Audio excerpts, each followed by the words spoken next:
Hello friends, welcome back to my channel Sarav classes. मैं हूं अश्वनी और आज हम पढ़ेंगे हिंदी व्याकरण का चैप्टर नंबर फर्स्ट, भाषा और व्याकरण यानी लैंग्वेज और ग्रामर।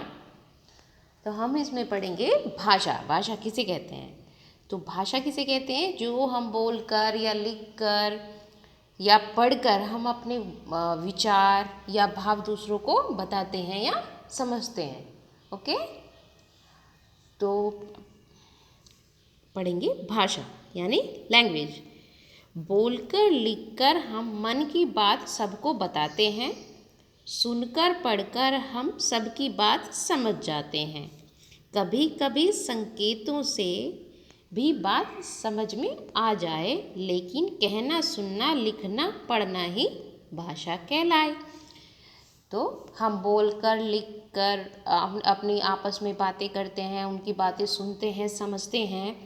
कभी कभी इशारों से भी अपनी बातें हम करते हैं, तो उसे हम लेकिन लिखने पढ़ने ही भाषा कहलाता है। लिखकर या पढ़कर या बोलकर वो हमारी भाषा कहलाता है। ओके, जैसे हम ये चित्र में दिखाया गया है, अमन अब तुम्हारी तबीयत कैसी है?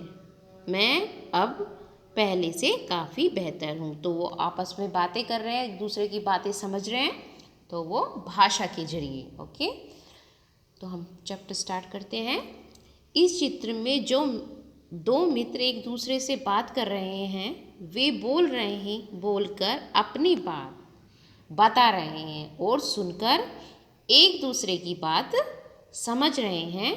इसी तरह हम भी दूसरों को अपनी बात बोलकर समझाते हैं और दूसरों की बात सुनकर समझते हैं। ओके, आगे है, कक्षा में अध्यापक शाम पट्ट पर लिखते हैं और बच्चे उसे पढ़कर समझते हैं।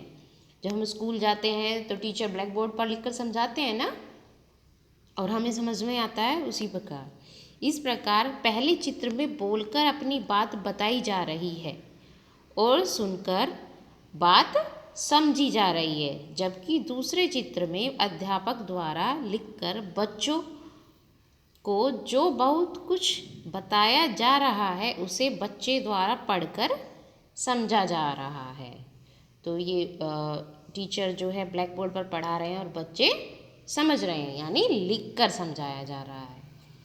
तो इस प्रकार भाषा वह माध्यम है जिसके द्वारा बोलकर, सुनकर, लिखकर, पढ़कर हम अपने मन के विचार या भाव एक दूसरे तक पहुंचाते हैं। अब आता है हमारा भाषा के रूप, फॉर्म्स ऑफ लैंग्वेज। तो भाषा के कितने रूप होते हैं? भाषा के दो रूप होते हैं, मौखिक भाषा और लिखित भाषा। मौखिक भाषा किसे कहते हैं? मौखिक यानी ओरल लैंग्वेज, बोलकर अपनी बात दूसरों तक पहुंचाना तथा दूसरों की बात सुनकर समझना मौखिक भाषा कहलाता है। जो हम अपने मुंह से बोलते हैं या दूसरे लोग जो बोलते हैं हम उसे समझते हैं, तो उसे क्या कहते हैं? हम मौखिक भाषा कहते हैं। ओके, सेकंड है हमारा लिखित भाषा। लिखित भाषा कहते हैं जो हम लिखकर समझते हैं, लिखकर अपनी बात दूसरों तक पहुंचाना और पढ़कर दूसरों की बात को समझना लिखित भाषा कहलाता है। जो हम अपनी बात लिखकर समझा सकते हैं और दूसरों की बात पढ़कर समझ सकते हैं। कभी कभी इशारों या संकेतों द्वारा भी विचारों का आदान प्रदान होता है। यह भाषा का सांकेतिक रूप है, यानी संकेत करके जो बताते हैं, हम इशारे करते हैं। जैसे यातायात पुलिस द्वारा हाथ से के इशारों से गाड़ियों को रोकने तथा जाने का संकेत देना। क्रिकेट मैच में एम्पायर द्वारा चौके, छक्के या खिलाड़ियों के आउट होने पर संकेत देना आदि। जैसे क्रिकेटर चौका मारते हैं तो वह हाथ से इशारा करते हैं ना, 4 रन हो गए या 6 रन हो गए या आउट हो गए, तो वो हमें इशारे से समझाते हैं, तो उसे कहते हैं सांकेतिक। वो कौन सा भाषा का रूप है? सांकेतिक रूप। लेकिन संकेतों को हम भाषा नहीं कह सकते। पशु पक्षियों की अपनी बोली होती है जिसे वही समझ सकते हैं। हम उसकी बात नहीं समझ पाते क्योंकि पशु पक्षियों की बोलियां होती हैं, भाषा नहीं होती। जो हम आपस में चिड़िया या जानवर कोई भी बात करते हैं, हम उनकी भाषा नहीं समझ पाते ना। ठीक है, तो भारत की प्रमुख भाषाएं, अलग अलग जगहों पर अलग अलग भाषाएं बोली जाती हैं। हिंदी हमारी राष्ट्रभाषा और राजभाषा है। ज़्यादातर भारत में हिंदी बोली जाती है, वही हमारी राष्ट्रभाषा है या राजभाषा कह सकते हैं। यह हमारे देश में सबसे अधिक बोली और समझी जाने वाली भाषा है। ज़्यादातर सभी जगह बोली जाती है और ज़्यादातर सभी लोग इसे हिंदी को सभी समझते हैं।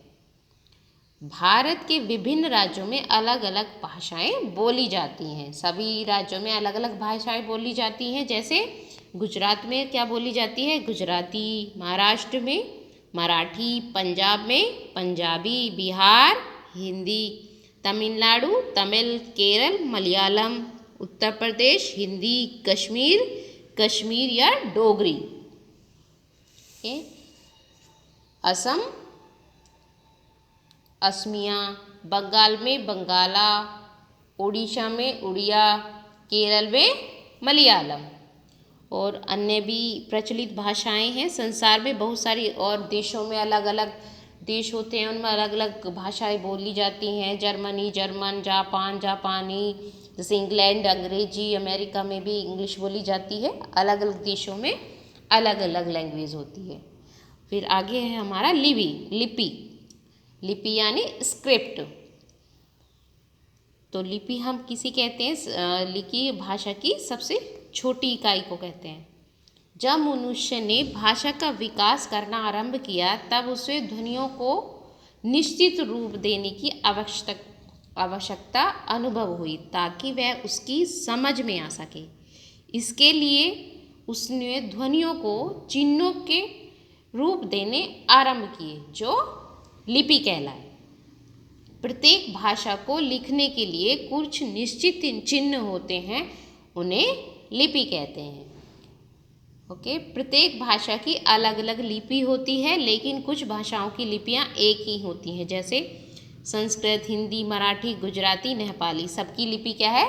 देवनागरी। वो देवनागरी लिपि में लिखी जाती है। उर्दू अरबी फारसी में, पंजाबी गुरुमुखी में, तमिल में, अंग्रेजी फ्रांसीसी जर्मन रोमन में, बंगाली बंगाला, मलयालम में। आगे है व्याकरण यानी ग्रामर। भाषा का शुद्ध रूप सीखने के लिए कुछ नियम बनाए गए हैं जिन्हें हम व्याकरण द्वारा सीखते हैं। अतः भाषा को लिखने पढ़ने के लिए व्याकरण का ज्ञान आवश्यक है। व्याकरण भाषा को शुद्ध लिखना पढ़ना बोलना सिखाता है। व्याकरण सीखने से हमें क्या मिलता है? हम अच्छे से लिख सकते हैं, अच्छे से बोल सकते हैं, अच्छे से अपनी बात किसी को समझा सकते हैं।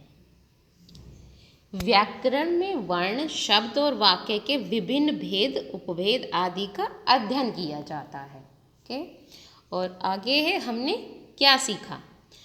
हम अपने विचारों द्वारा हम अपने विचार भाषा द्वारा एक दूसरे तक पहुंचाते हैं। भाषा के दो रूप होते हैं। मौखिक जो बोलकर या सुनकर समझते हैं। लिखित लिखकर या पढ़कर समझ सकते हैं। हिंदी हमारी राष्ट्रभाषा और राज्य भाषा है। क्या है? हिंदी हमारी राष्ट्रभाषा और राज्य भाषा। हिंदी भारत में सबसे अधिक बोली और समझी जाने वाली भाषा है। भाषा को लिखने के लिए निश्चित चिन्ह और भाषा को लिखने के लिए निश्चित चिन्हों को लिपि कहते हैं। व्याकरण भाषा को शुद्ध लिखना पढ़ना और बोलना सिखाता है। ओके स्टूडेंट्स, नेक्स्ट वीडियो में हम इसकी एक्सरसाइज करेंगे। अगर आपको वीडियो अच्छी लगी हो तो लाइक ज़रूर करिएगा। अगर प्रॉब्लम हो तो कमेंट करके पूछ सकते हैं। वीडियो अच्छी लगे तो कमेंट और सब्सक्राइब ज़रूर करें। Okay, thank you.